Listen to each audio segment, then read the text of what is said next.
যে 10টি কারণে সংসারে দারিদ্রতা নেমে আসে।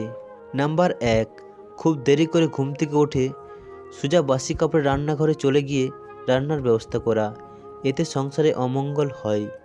নাম্বার 2, রাতের এঁঠো বাসন শুকনো অবস্থায় রাখবেন না, সেগুলো এক জায়গায় জড়ো করে জল দিয়ে এক কোণে রাখবেন, যাতে সকালে ঘুম থেকে উঠেই এঁঠো বাসন চোখে না পড়ে। নাম্বার 3, ধর্মীয় কাজে অবহেলা করা, অর্থাৎ পূজা অর্চনা বা প্রার্থনা ইত্যাদি বিষয়ে অবহেলা করা, এতে সৌভাগ্যের ক্ষতি হতে পারে, তাতে দারিদ্রতা নেমে আসে পরিবারে। নাম্বার 4, পরিবারের সদস্যদের মধ্যে অহেতুক ঝগড়া, বিবাদ, কলহ বা কটূক্তি ঘরের শান্তি নষ্ট করে, এতে ঘরের লক্ষ্মী চলে যায়, কারণ শান্তি না থাকলে ঘরের সমৃদ্ধি থাকে না। নাম্বার 5, নোংরা ও অগোছালো ঘরদোর করে রাখা, এটি একটি সংসারের জন্য খুবই অমঙ্গল। বাড়ি অপরিষ্কার এবং এলোমেলো থাকলে ঘরের সুখ সমৃদ্ধি নষ্ট হয়।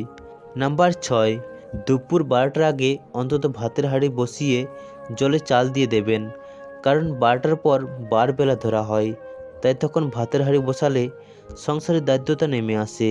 নাম্বার 7, আয় অনুযায়ী ব্যয় না করে অপ্রয়োজনীয় জিনিসে টাকা খরচ করে অর্থ সংকট না বাড়িয়ে বাজেট ঠিক রেখে খরচ করা প্রয়োজন, তা না হলে সংসারে দারিদ্রতা নেমে আসে। নাম্বার 8, ধূমপান, মদ্যপান, লটারি বা জুয়া খেলার অভ্যাস সংসারে অর্থ ও শান্তি দুটোই নষ্ট করে, এই অভ্যাসগুলো সম্পূর্ণ বাদ দিতে হবে। নাম্বার 9, খুঁটিনাটি ব্যাপারে স্ত্রীর গায়ে হাত তোলা ও অসভ্য ভাষায় গালাগালি দেওয়া, এতে মা লক্ষ্মী ক্ষিপ্ত হন, কারণ স্ত্রী হলো ঘরের লক্ষ্মী, তাকে অপমান করা মানে স্বয়ং লক্ষ্মীকে অপমান করা, এতে পরিবারের দারিদ্রতা নেমে আসে। নাম্বার 10, সংসারে মন না থাকা, অর্থাৎ সংসারে আবদ্ধ হওয়া সত্ত্বেও অপর পুরুষ বা নারীতে আসক্ত, এতে সংসারে লক্ষ্মী থাকে না, দারিদ্রতা নেমে আসে সংসারে। তো বন্ধুরা, এই 10টি কারণ সংসারে দারিদ্রতা নেমে আসার।